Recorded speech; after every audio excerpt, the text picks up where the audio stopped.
Good morning students. Subject Hindi, chapter 6 घंटी कौन बांधे। एक गांव था, सुंदर सा एक छोटा सा गांव था जिसका नाम था चिंटूपुर। चिंटूपुर गांव में एक व्यापारी रहता था। कौन रहता था बच्चों?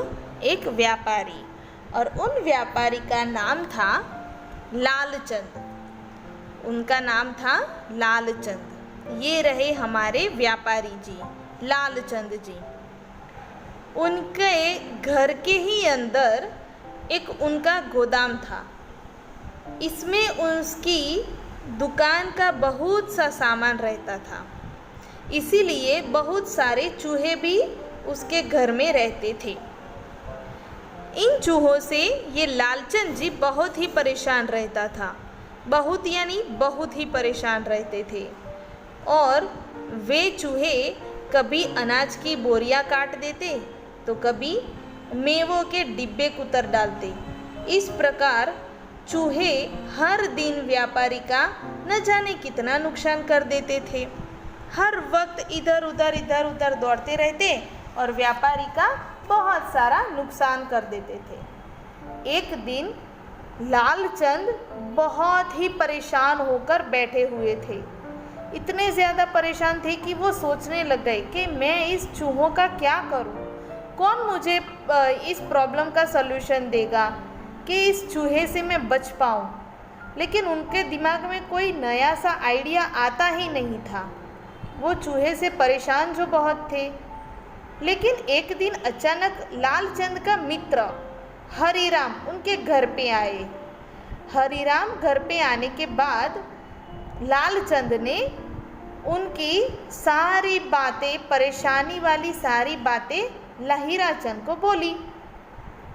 हीराराम ने कहा कि तुम चिंता मत करो भाई, कल आपकी ये समस्या का हल मैं लेकर आऊँगा। तो हीराचंद जी ने क्या कहा हीराराम ने कि दूसरे दिन वो बिल्ली लेकर आए। बिल्ली को देखते ही सारे चूहे अपने अपने बिलों में छिप गए। अब तो चूहों पर मुसीबत आ गई। चूहे जब भी कुछ खाने का मांगते या तो कहीं बाहर जाते खाने के लिए, तो बिल्ली दबे पांव आती और किसी न किसी चूहे को मार डालती।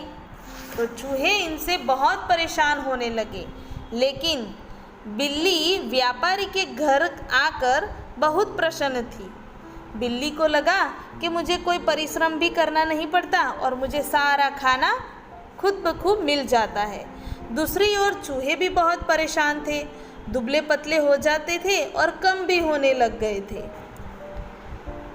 एक दिन वे बहुत सारे चूहे मिलकर इकट्ठा हुए, क्योंकि बिल्ली कहीं बाहर चली गई थी। इसलिए वो सारे चूहे मिले और बोले, एक दिन जब बिल्ली कहीं बाहर थी तब उन्होंने डिसाइड किया कि हम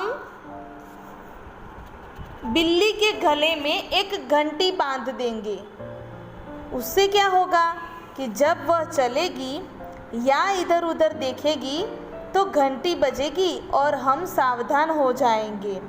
सभी चूहों को यह सुझाव पसंद आया, पर समस्या थी कि घंटी बांधी कैसे जाए। काफ़ी देर तक ये बहस के बाद 11 चूहों की टोली बनाई गई। 2 चूहों ने कहा कि हम बिल्ली के पैर पकड़े लेंगे। तीसरे व चौथे चूहे ने कहा कि हम उनके कान पकड़ लेंगे। 5वां अभी गर्दन पकड़ने की बात कर ही रहा था कि अचानक सी म्याऊ म्याऊ करके आवाज़ सुनाई पड़ी। अब तो कहाँ घंटी और कहाँ बिल्ली के पैर कान पकड़ना। गिरते पड़ते सभी चूहे वहाँ से यहाँ तक, यहाँ से वहाँ तक भागे और अपने अपने बिलों में दुबक गए। सच ही कहा है किसी ने कि डरपोक सिर्फ बातें ही करते हैं, बनाते हैं बातें ही, लेकिन कोई काम करते नहीं हैं। तो देखा बच्चों, हमें कैसा बनना चाहिए? चूहे की तरह डरपोक नहीं, बिल्ली की तरह मक्कम बनना चाहिए कि कोई भी आएगा मैं उसको खा जाऊंगी। ऐसे ही। Okay, bye bye.